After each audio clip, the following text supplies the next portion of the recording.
কম বেশি সকলেই আমরা এই জিনিসটার সাথে পরিচিত আর এই জিনিসটা খেতে আমরা ভালোবাসি। ওই লক্ষ্মী পুজোর প্রসাদে এই জিনিসটা থাকা তো ম্যান্ডেটরি। তাই তোমরাও দেখে নাও বাড়িতে কীভাবে এই জিনিসটা বানিয়ে পারবে যে কোনো অনুষ্ঠানে বা বাড়িতে নর্মালি খাওয়ার জন্য। আর বানানো খুবই সহজ আর মাত্র 2টো উপকরণেই তোমরা এই জিনিসটাকে বানিয়ে নিতে পারবে। প্রথমে একটা পাত্র গরম করে তার মধ্যে দিয়ে দেবে অল্প পরিমাণে জল আর দেবে 4 থেকে 5 চামচ মতো আখের গুড়।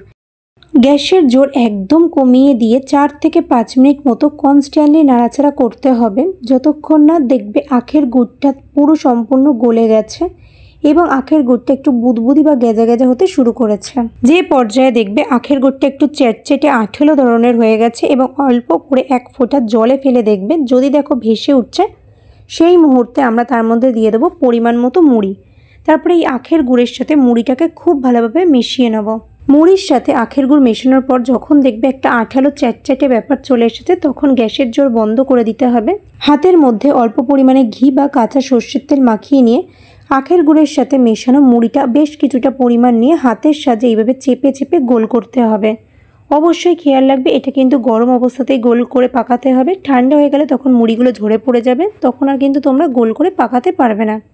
তৈরি হয়ে গেছে আমাদের এখানে মুড়ির মোয়া।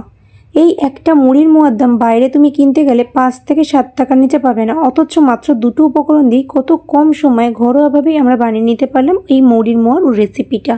তোমরা অবশ্যই বাড়িতে একবার এইভাবে মুড়ির মোয়া বানাও এবং বাড়ির সবাইকে খাবিয়ে রিভিউ আমাকে শেয়ার করো যে তোমাদের কেমন লাগলো। আরও এরকম ইউনিক টেস্টি নতুন ধরনের রেসিপি হোক বা নিত্যদিনের ঘরোয়া রেসিপি কিংবা রেস্টুরেন্ট স্টাইলের যে কোনো রেসিপি দেখার জন্য আমাকে অবশ্যই কমেন্ট করো এবং আমার ইউটিউব চ্যানেলটাকে সাবস্ক্রাইব করে রেখো এবং ফেসবুক পেজটাকে অবশ্যই ফলো করে রেখো।